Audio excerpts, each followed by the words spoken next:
showtime! It's showtime!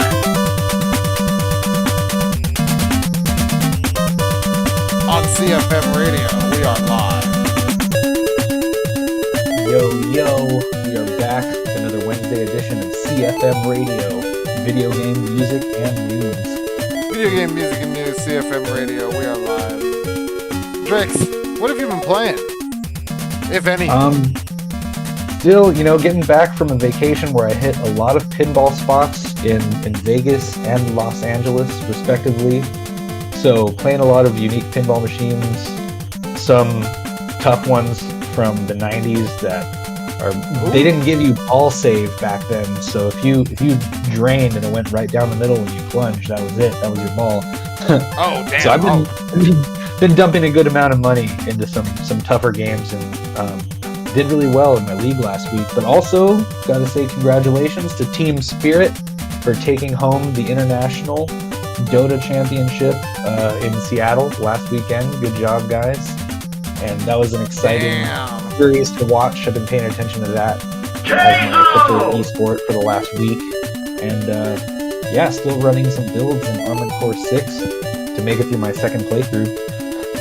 Hey, we all love esports. I love myself some esports.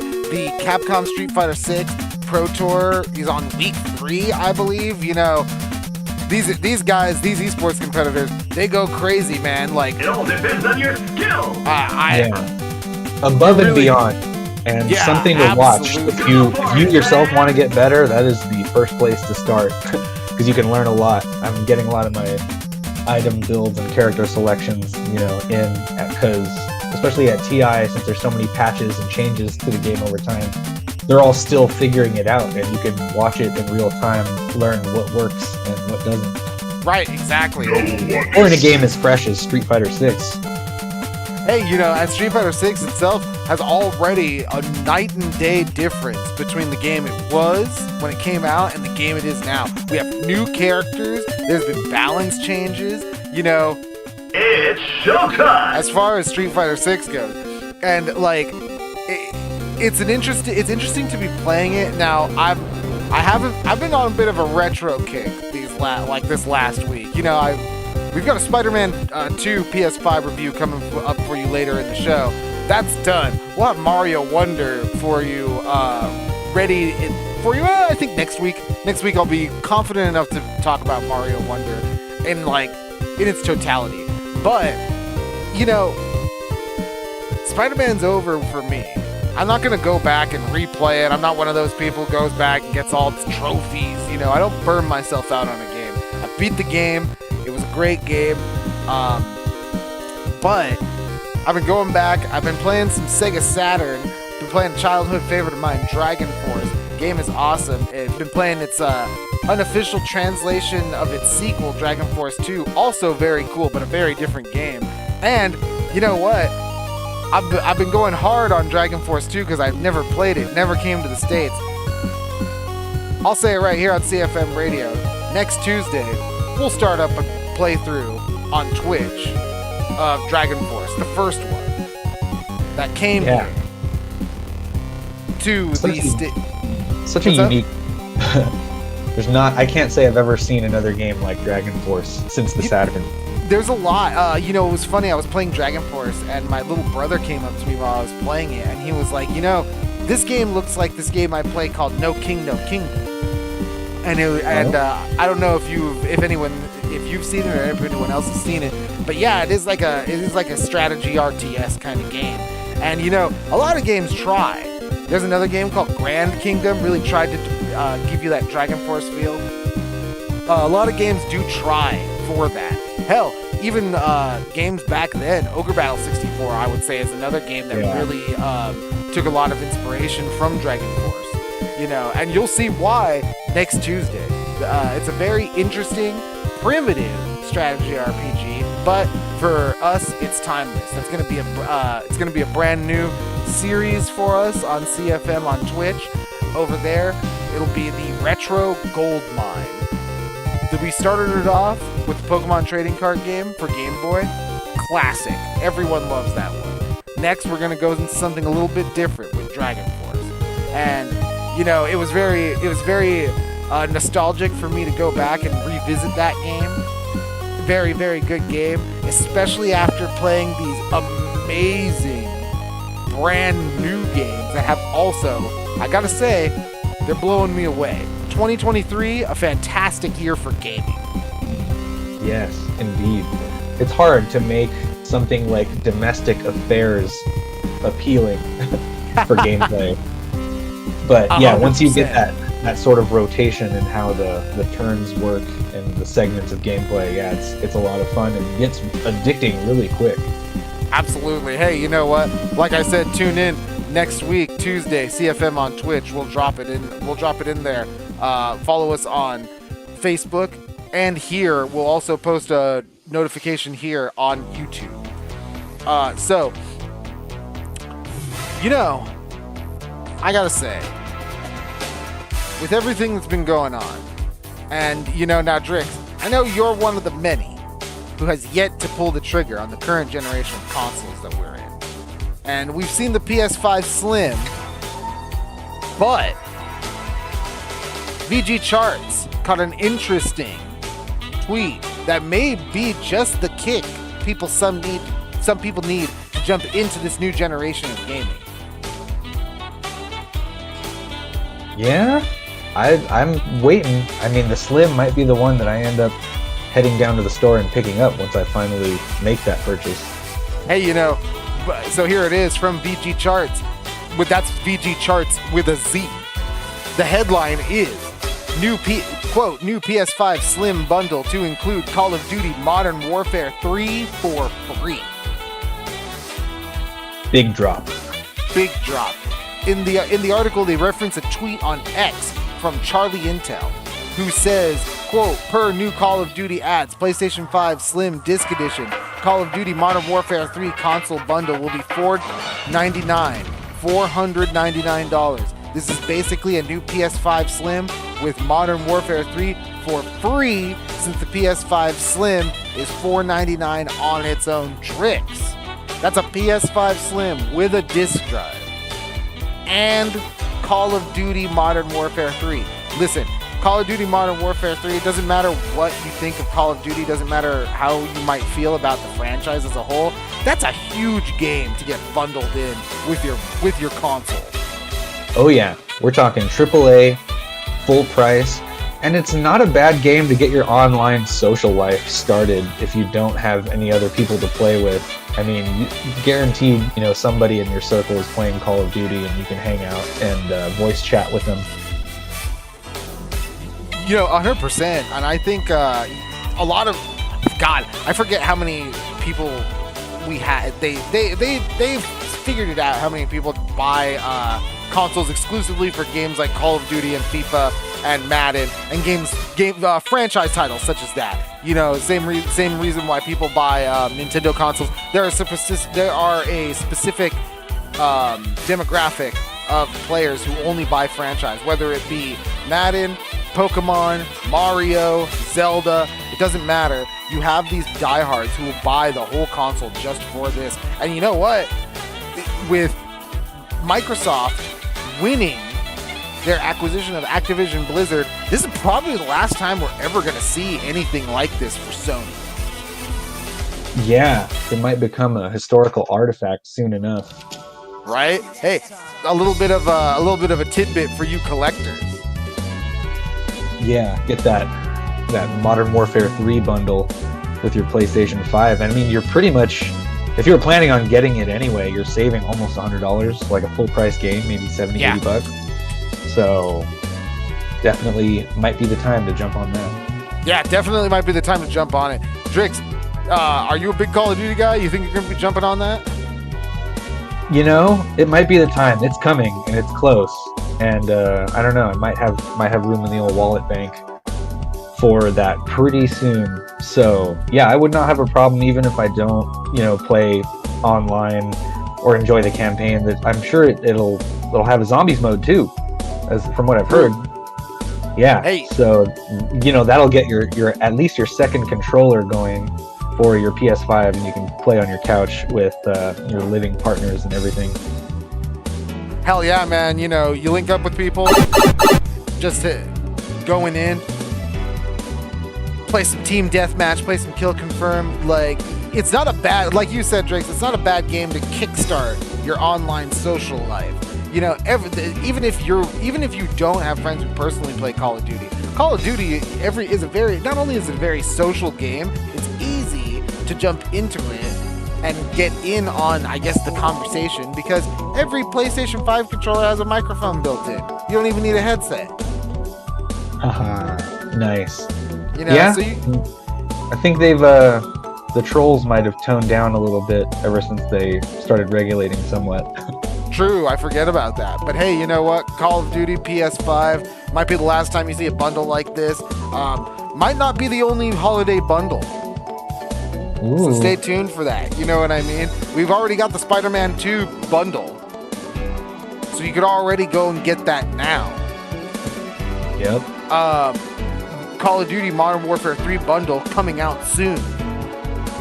Who knows what other bundles are going to be, what other games you're going to be able to get with your PS5 come Christmas. Who knows? You might be able to get Final Fantasy 16. Yeah. And you know, Trix, the more games that I play, especially with Spider-Man 2 in the books, the more games that I play, the more I think fondly, more and more fondly on Final Fantasy 16. Yeah. Bit of a unique flavor, that one. Yes, and you know, we'll talk Spider-Man 2 in a minute, but you know, Drix, when you think gaming, I don't think the name that follows it necessarily is Apple. No, rarely. I mean, I had my days gaming on a Macintosh, and yeah, there was not a whole lot of variety to be offered there. I think I played mostly Final Fantasy 14. Yeah, hey, you know what? MMOs normally work okay on Apple, but the recent Apple M3 chip unveiled by the tech giant seems to be boasting some impressive specs for gaming. From Forbes, the headline is, quote, Apple targets AI and gaming with turbocharged M3 chips and new Macs. The article itself reveals specific specs, such as an advanced GPU, a more efficient CPU, 3nm architecture, and a faster neural engine.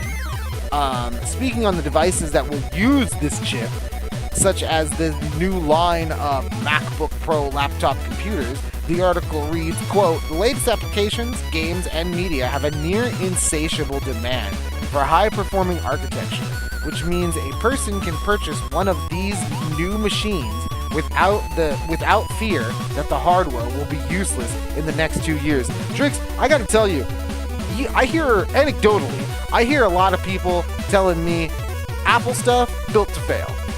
You know, all of a sudden I get a system update and it's like my thing breaks. Yeah.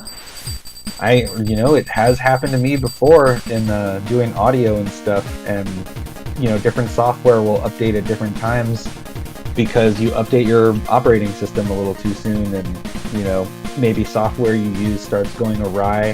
Their iPhones are pretty much known for planned obsolescence too, I want to say. I mean, I'm not the iPhone user, but yeah, it seems like something they do. But I've heard great things about these M1 chips, but what actual games are you going to be able to play on a Mac operating system? That's what's going to remain. That's great. I see it as a system that's for people who make stuff. Like if you're Disney, if you're Pixar, if you're Marvel, and you need to do the latest like visual effects and things like that, I think that's who these M3 chips are going to be for, especially on first launch. Consumers, gamers, we might come across these secondhand, but we'll see. I mean, hopefully what their selling point seems to be is if you get one of these now, you won't need to upgrade for a while, which we can only hope. And hey, I think you're hitting the nail right on the head there, Drix. It's one of those things where I believe this is for the guy who makes things, the music producer, the visual artist. You know what I mean? And it's for that person. And this whole, I think they're gonna lean more into the AI tools than anything else. Personally, I think that A lot of people have a lot of misconceptions about AI. Really, AI to me is a huge calculator. It's a calculator for everything, right? It's a calculator to write. It's a calculator for art. It's a calculator for everything. So, yeah, Apple is definitely going to look at that and be like, oh, more people want to create stuff. Let's give them tools to do it. So I think that's what that's going to be more for. Specifically, you're gonna use that. You're going to use that's what the more powerful GPU to me is for probably less geared toward gaming, more geared toward heavy digital media. Yeah, right? Sort of content creation. You know? Yeah, content creation, video editing, 3D modeling, things like that. So, and you know what? I think what they're trying to tell you is, like, you could do all that and play Cyberpunk. Yes, of course, not too unlike the Apple TV streaming service, we will also have an app store which you can buy games from. Exactly. So, I think that's the big deal with Apple. Again, historically, you never think gaming and Apple, right? No one ever thinks that. I think gaming has its own Apple. They're called Nintendo. Yes. I think, we've got, if you're in the Apple ecosystem already, absolutely, you must be ecstatic. You must be like, wow, I can finally play games with the rest of you guys.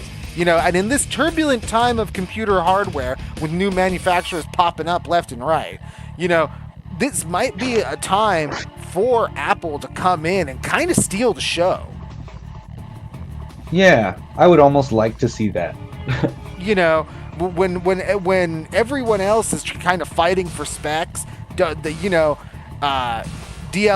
here, AI upscaling there, incompatibility between AMD, NVIDIA, Intel, Corsair, all these GPUs, all these different CPUs coming out. Listen, it's a crazy computer world personal computer world out there right now, and I never thought I would be out here saying that the most reliable name in computing right now is probably Apple. Yeah, like as of this moment. Those M chips, really, I've been hearing about them for a while. It's almost like they have, secret Area 51, like alien technology in them. They're just so fast when it comes to video editing or audio production and, creative, laborious tasks like that. If you believe what Linus Tech Tips says and what Louis Rossmann says, then yeah, these computers are like under lock and key, hardcore. You need to literally do like back alley deals to get Apple computer parts to fix your own Apple computer. So yeah, I mean, if that's what has led them here to the point where they can be like, hey, here's this M3 chip. It's coming out in all our new things. It plays Cyberpunk. You can have a great time on it, and you can still do all your fun Apple stuff. Man, that is saying a lot more than a lot of other GPU and CPUs today. Yeah, they might be the front runner in these powerful microchips. It could very well be. But you know what, Drix? I think we're going to switch to something a little bit low key. What do we got playing in the back right here?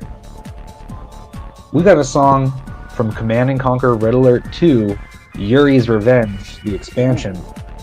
The song's called Transylvania. Transylvania, Yuri's Revenge, Red Alert 2, a classic, CFM Radio. We are live.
That was Heaven Inside from Guitar Freaks and Drum Mania.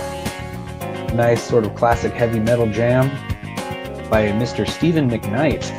What Guitar Freaks Drum Mania mix trick? Yeah, right now we got a classic Marvel vs. Capcom 2 song, Swamp Stage. What mix Guitar Freak Drum Mania? I think the first one, I found it on a collection of vocal tracks. Oh, nice. Yeah. It definitely seems like one of the first ones. That's why I say. Yeah. Yeah, it can't be higher than 3 in the sequence. Seriously. And definitely, we gotta love this one. It's definitely a classic. MPC2 with some bangers. But we're here to talk about another banger with y'all. And that is Spider-Man 2. Hot All new right, Drake. PS5 flagship title. And you know what, Drakes? I gotta tell you, this game was awesome. I finished it. I couldn't put it down. Start to finish, had a great time. There's a lot that I liked about it.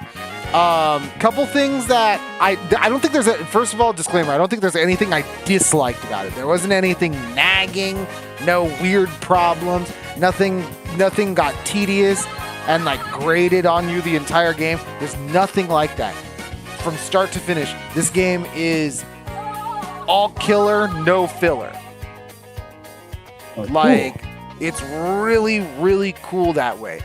Mainly because the filler missions, it's not like the old Spider-Man games where you kind of had to do these like filler missions to move the timeline along in the world. It's not like that anymore. You kind of can just do whatever you want, and you're gonna need to get stronger. I played it on the hardest difficulty. You're gonna need to get stronger to keep up with the changing enemy types, but overall, there's nothing in this game where I never was like about to do a mission, but then was like, oh no, man, not this shit again. Because that happened in Miles Morales, that happened in the original Spider-Man game. There are some missions in those games where you're just like, dude, I just don't want to do this. And like, what a drag. Buzzkill. It's such a buzzkill, you know. The way I really like the way that this game achieves it as well. The game achieves a balance between all of those things by making it really about how you want to approach situations. So, first of all, let's get this out of the way. The moment-to-moment gameplay, amazing. There's never a moment where I was really bored. I was always doing something cool. I was always doing something that I found personally engaging. There was always something that felt like I wanted to do. There's a fast travel system in this game. I use it maybe twice. Because moving around the city is just so much fun. It's just one of the coolest things to just web sling around as Spider-Man. I loved it. There isn't very many games where you can say the traversal is part of the appeal, but this is definitely one of them. Another part of the appeal is the combat. Now, listen. Sometimes these superhero action games, these button masher action games, sometimes they can get pretty messy. I know these old Batman Arkham games, they really, you know, when you're flying from one end of the room to the other, there's a couple of, there could be some inconsistencies with the targeting and all that kind of stuff. And there are a few times where you don't feel fully in control of who you're trying to hit, but it never stays that way. Like you hit the it's like this. You hit the wrong guy a couple of times, you land a few punches on the wrong dude, and then you're like, shit, I didn't want to fight that guy, and then you turn around and fight the guy you want to fight. Easy. No muss, no fuss. So, as far as the controls go, very smooth, very responsive, very fluid. Just like the game retains the same style of combo system from the first Spider-Man game. It ditches the little bit like the super stun heavy gameplay style of the Miles Morales game, where you were like stunning everybody and getting free combos. That doesn't really happen in this game, but it does have the combo system from the first Spider-Man game, where everything just flows into everything else, and if you know your moves, they all combo together really well. There's a big focus on air combos in this game, and a big focus on dodging and the new parry mechanic. So there's a big focus, I guess I should say, on defensive play and waiting for your opponent to present an obvious opportunity for you to just smash them to pieces. You really do feel surgical at the end of the day. You really do feel like Spider-Man running through thugs, taking them out, pulling their guns away, throwing thugs at other thugs, using gadgets to disable a bunch of people at the same time. The air combos are great. By the end of the skill trees make a return, and one of the big things that you can specialize in is aerial combat. I ended up doing that, and you feel like a beast by the end of it, because you're just bringing people up into the air and smacking them up like a Marvel vs. Capcom character. It really does feel like you really do get that feeling, because you do like 1, 2, 3 hit combo, like punch and kick combo, and then all of a sudden you do web swing, and then you can do the web throw, just like from Marvel vs. Capcom, where you you do the flip and it flips them around. You slam them on the ground, and then you get a ground bounce, and then you can continue the combo. You know, like it's really good, really fun, super in depth. You do a lot of damage when you do it right, and when you combine it with the dodge heavy and parry, the dodge heavy style combat that's like you're familiar with from the Arkham style games, and then with parries that are kind of like easy Souls style ones. You see it happen a couple of times in the B-roll. You get a nice little pushback, and then everyone gets stunned, and you get free combos. Switching between Miles and Peter is seamless. They both have their own styles they both have their own play styles. A lot of people, anecdotally, I hear a lot of people saying Miles is super strong. I felt Peter was super strong. I really like playing as Peter, with and without the symbiote. But they are two different playstyles. Towards the middle part of the game, at the beginning they feel very similar. Towards the middle part, Miles and Pete start feeling very distinct. But that leads me into the story. Now, story is a familiar one. It's the old symbiote Spider-Man story. But there's a lot of eclectic storytelling going on here, because it's almost like they're retelling one of the best Marvel storylines that ever has been, and incorporating a lot of modern Marvel fixing. Like, off the top of my head, you've got Kraven's Last Hunt in here. You got Planet Venom in here. You've got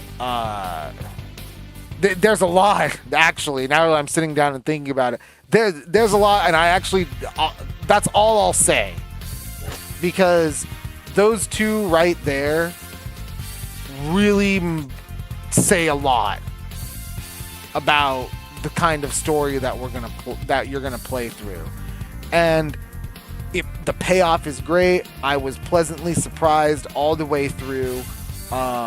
My expectations were subverted in the good way, and not in the subvert expectations Hollywood way. No, I thought something was gonna happen, totally didn't happen.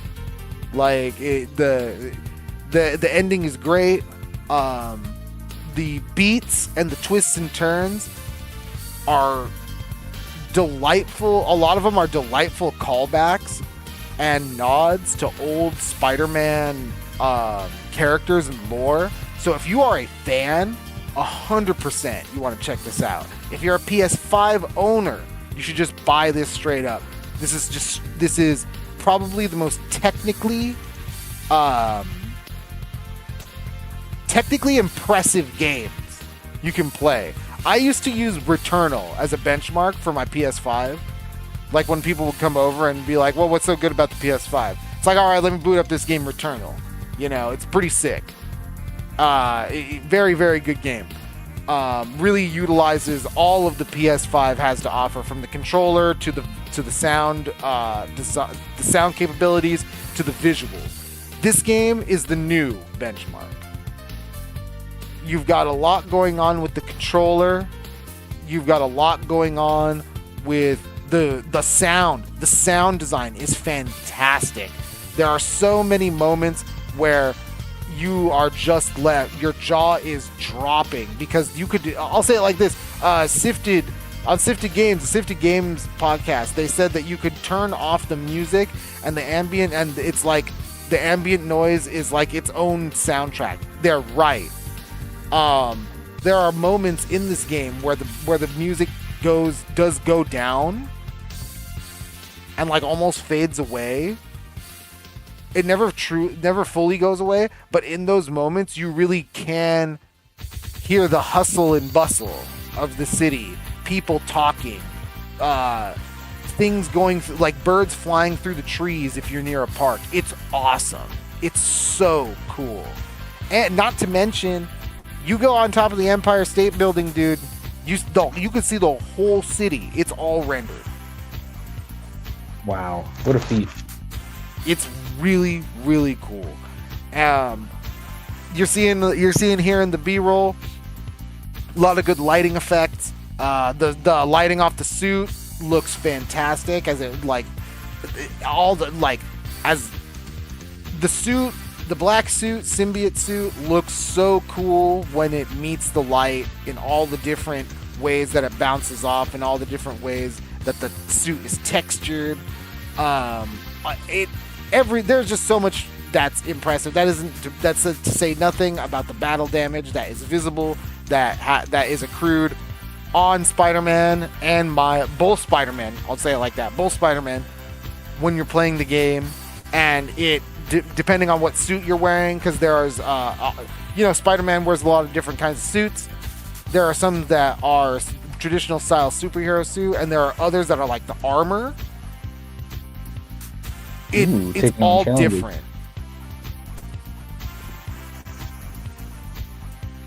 So there's a lot of TLC in this game, and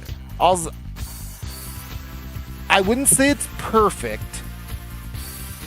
because there's a lot to do, but I don't think it's all compelling. Like there are a couple of games that just feel kind of like there are a couple of mission chains that just feel kind of like Mario Party mini games that you kind of just want to get over with. Like right here in the B-roll, if you're checking out the B-roll right now, those shots of the symbiote suit, incredible, and the shot of the lizard right here, amazing. But this game is also buggy, Drix. Really? Yes. This game is buggy. Crashed on me 3 times.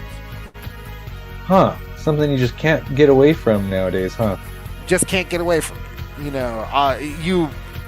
It's not like it really killed the experience.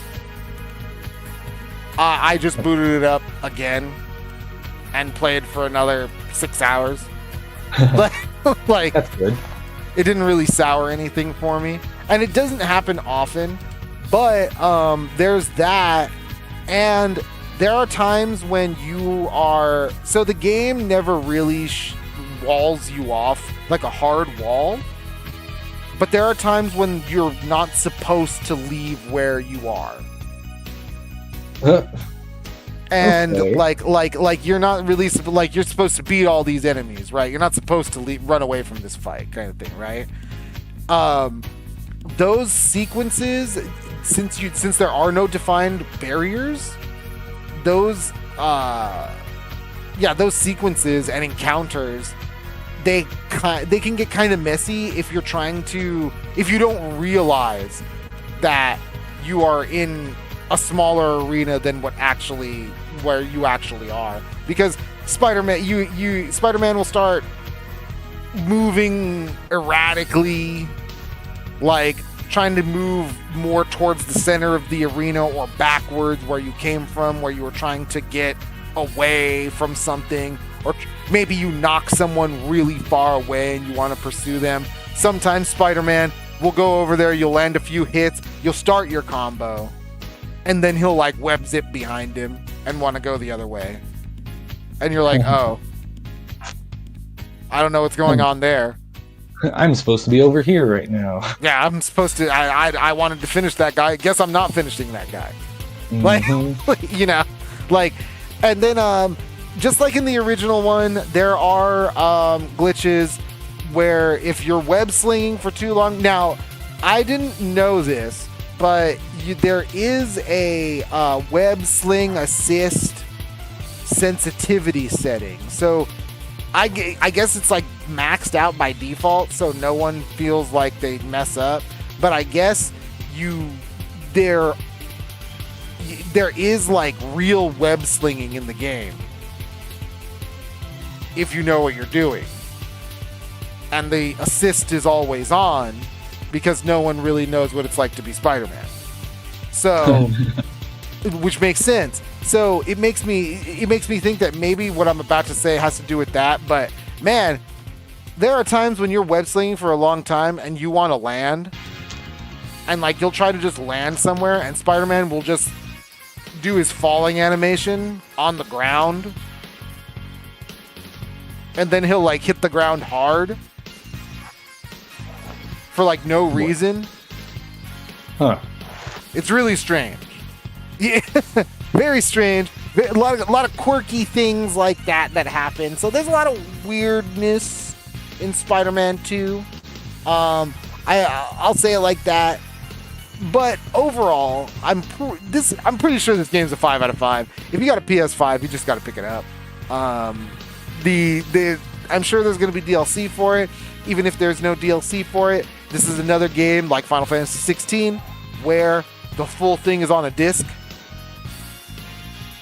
Just buy it from the store, pop it in your console. You play the full thing. You don't need. There's a day one patch, but you don't need it. So Spider-Man, yeah. As far as everything is concerned, gameplay is fantastic, very buttery smooth. There are the storyline is amazing. The voice acting and the mocap before I end it here is great. Baldur's Gate 3 really impressed earlier this year. This game has better mocap and face capture than that game. Wow, that says a lot. Yeah, it's really, really good. It's very, very good. There's a lot of fun little puzzles and mini games that can distract you and give you rewards if for whatever reason you're bored being Spider-Man. But yeah, there's a little bit of something for everyone. The only thing that this game doesn't have is multiplayer, and I don't really think it needs it, Drix. I'm giving it a 5 out of 5. Wow, great game. Yeah, another addition to this blessed year of gaming. Man, Spider-Man 2, huh? Gonna have Spider-Man to pick that 2. up. Spider-Man 2, it's fantastic. I really liked it. It was one of my favorite games this year. I don't know if it's personally much like Tears of the Kingdom. I don't know if this is in my personal game of the year discussion. But okay. It's up there. I loved it. I loved every minute I played of it. I couldn't put it down, but I could say that for a lot of games this year. Yeah, it's a tough running. It's tough. It's very tough. So, but yeah, that's Spider-Man 2, PS5. Pick it up if you got it. If you got that PS5, you really need it. But before anything else, if you thought that was a new release, boy, Drix, do I have some new releases for you. Are you ready? Oh yeah. No, we got some great new games coming out this week and soon. Very much so. Starting tomorrow, first up, November 2nd, Thursday, we've got the hotly anticipated RoboCop, Rogue City. Yeah, all right. This one has been overall everywhere. IGN, GameSpot, YouTubers, everyone's been talking about this game. Everybody. And it's been all over social media, and there was a demo that got dropped during the recent Steam Indie event, a month ago? So, while the reviews aren't stellar, I think it's coming in at around a 7 in most places. Here, let me check it out. RoboCop, Rogue City, Metacritic. We're gonna check it out right here, live on air. Metacritic, RoboCop, Rogue City.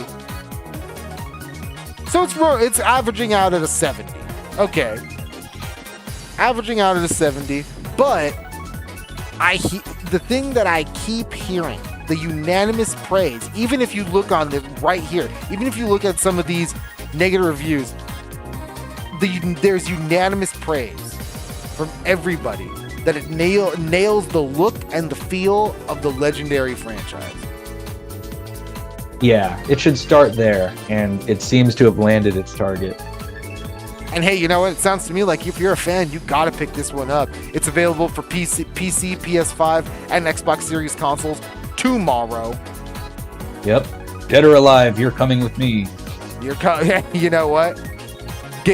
Start flipping your little pistols. Yep. Get your little jump boots ready. Get those jump boots ready.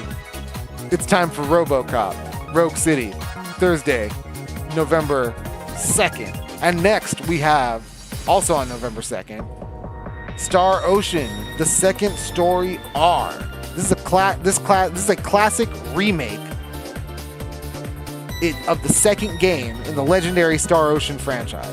From the Steam page, the highly acclaimed second installment in the Star Ocean series returns as Star Ocean: The Second Story R, brought to life with unique 2.5D aesthetics, which fuses 2D pixel characters and 3D environments. This remake includes everything that made the original release so great while adding new elements too. New battle mechanics, full Japanese and English voiceovers, original and rearranged music, fast travel, and much more. Discovered the definitive version of a classic but modernized JRPG that's perfect for newcomers and fans alike. Now, Star Ocean: The Second Story R releases for PC, PS4, PS5, and Switch tomorrow, November 2nd. Drix, I think I might pick this one up. Maybe not tomorrow, but I think I'm going to pick this one up for my Switch. I love Star Ocean. Yeah, of all the consoles, it seems like a fairly good idea to get it on the Switch, get it to go, because JRPGs can get kind of lengthy. And I kind of like the idea of my Switch being a retro box. So if anybody's out there listening, take heed, take good example of this is what we want done to most of our classic RPGs, say from like PS1 or Super Nintendo and stuff. This 2.5, graphic scheme that they got going on. It looks great. It's everything we love about pixel art and everything modern we love about 3D. I mean, the PlayStation version had its own sort of depth to it too. But yeah, this has all the flash and revamp that we like to see. Hopefully compares a lot better than what I'm hearing about the Metal Gear Master Collection. Ooh. Yeah, hey, no one is safe. Sometimes that quality of those remakes can be a little bit on the questionable side. But we've got something else coming out on Friday, November 3rd, that's brand new, but also familiar. It's WarioWare Move It on the Nintendo Switch. Ooh, yeah, we love a good motion control game here on CFM Radio.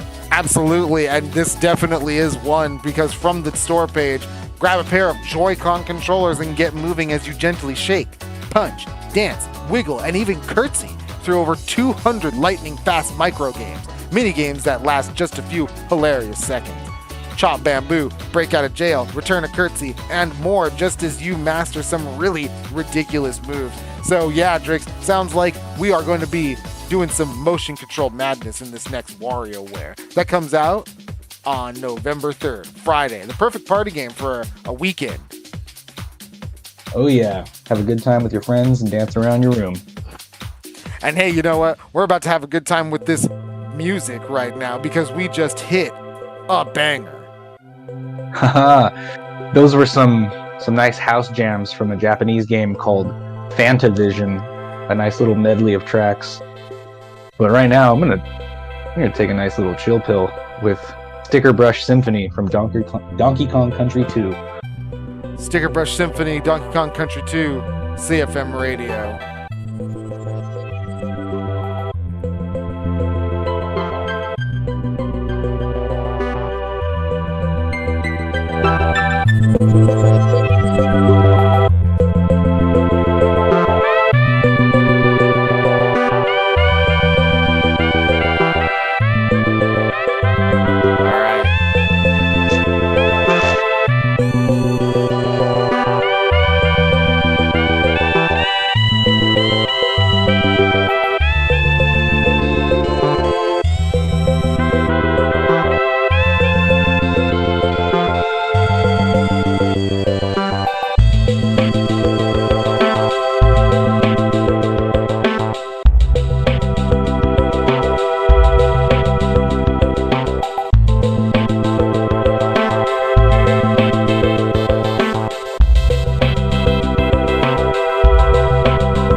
right. If without your reply, I live by the moon. But I know you as cool as I know it myself. Come to me while I sleep. Hey, won't you kill me once again? Do you think it's free? Once again, do you think it's free? Why don't you cry with me? Oh, try you do something with. Do you think it's free? And do you love to see? Oh, why do you cry and stay? How do you think it's free? See the screen, made it prove you may be a stranger in paradise. If I could make you a movie star, through the window lots of feet, we just learning for ourselves.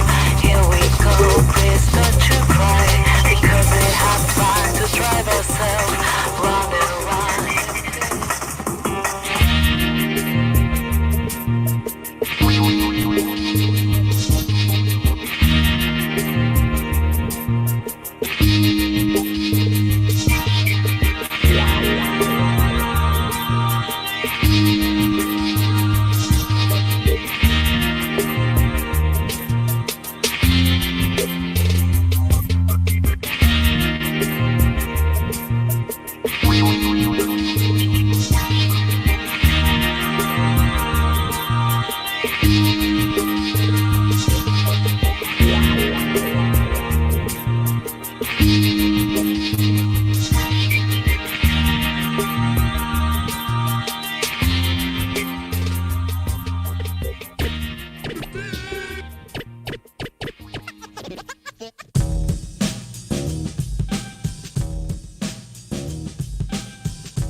Wow, that's CFM a Radio. song. That is a song that I love from a Japanese PlayStation 1 import called Planet Dob, called How Do You Think? It's always making its way onto the PlayStation 1 drum and bass playlists that I come across on YouTube. So big ups to all those very specific junglist rhythm makers out there online. Hell yeah. That was an awesome track, Drix. CFM Radio. If you haven't already, like the stream, subscribe to the YouTube channel, follow us on Facebook, all that crazy stuff. We are live. We are here. Check us out on Twitch. We'll be starting up a new playthrough next Tuesday. But enough of all that. We got one last little bit of news to talk. And Drix, now, I don't know about you, but even with the lambasting that Five Nights at Freddy's got from the critics, I think we're firmly over the blatantly bad video game film adaptation. Yeah, they'll make some kind of investment to keep it true to the source material when taking on such acclaimed franchises. I mean, I say we can thank Sonic and, you know, for guys like me, news like this, like what I'm about to read, is great. You know, Sonic was one of those, like, a lot of people give him credit for being the guy that kicked the door in on this whole successful video game movie thing. And, you know, with the new movie coming around right around the corner, we're bound to get some news. And we've got some. Nice. From Skewed and Reviewed, sknt.net. The headline is, Jakks Pacific announces Sonic Movie 3 deal. From the article, Sonic the Hedgehog 3 promises movie product has been a resounding success among retail audiences, kids, and the enthusiastic collector communities. Excuse me. Expressed Kevin Feely, Vice President of Marketing at Jakks Pacific. Quote, we eagerly anticipate the return of Sonic and his beloved companions and look forward to bringing them back in a big way in 2024. You know what, Drix? these Jakks Pacific guys have been doing Sonic toys for a long time. I can't wait to see what they do with the new movie stuff. Yeah, that's interesting. I mean, they got big name talent like Jim Carrey as Dr. Robotnik and stuff. Like, you know, they introduced Knuckles, Tails, and those toys, man, they're definitely going to be flying off the shelves this Christmas. There Idris are a Elba lot. is Knuckles. Yeah, there's a lot of Sonic fans out there, and they're still going strong, and then we're still hungry for some Sonic the movie. I'm still eagerly awaiting the Knuckles standalone series. It's supposed to be on Paramount Plus. I don't know when it's coming out, but it's supposed to be coming out soon. TM. So we'll see what happens with that. Yeah, get some cinematic and televisual action from our favorite Blue Blur. Absolutely. But you know what, Drix? I think that does it for the news, and I think that does it for us here tonight on CFM Radio. Yeah, just about. We have had a healthy dose of video game music and news for all of you out there on the YouTube and anywhere else these clips might end up. So we thank you if you're out there tuned in to CFM Radio.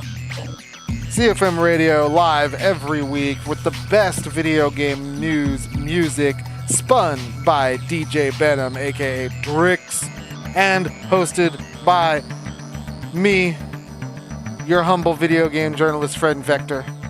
Mm-hmm. We are here on CFM Radio. Fighting game card player. We are here, CFM, Clusterfucked Media. We are on Facebook. We are on YouTube. We are on Twitch. CFM on Twitch, all one word. If you decide to go over there. New playthrough starting on Tuesday. Dragon Force for the Sega Saturn. Retro Goldmine, brand new gameplay series. Great new games coming out this week at Star Ocean. The Second Story R. WarioWare, Move It. We've got RoboCop Rogue City coming out tomorrow. Drix, are you even ready for all these games? No, man, my backlog is only getting bigger, but I'll have to make some happy fun time and enjoy some of these hot new games coming out, especially Star Ocean. That's right up my alley. I've been playing Octopath Traveler, and man, is that tough. But man, is it awesome. I love Octopath Traveler. Yep, but give me some more 2.5D RPG. And definitely give me some more gaming. Drix, I need to go game. I think we got to get out of here. Yep. It's time for us, not too unlike the Runaway 5, to get on the move. And hey, you know what? Thank you, everybody, for joining us here on CFM Radio. Like the stream. Love the channel by giving us a subscribe. Check us out on YouTube. Check out all of our content here, our Pokemon trading card game for Game Boy playthrough. The whole shebang, start to finish, raw stream ready for you right there on the channel. But we've got new stuff coming up for you, and we've got CFM Radio every week. All right, Drix. So long, guys. See you next time. See you next time.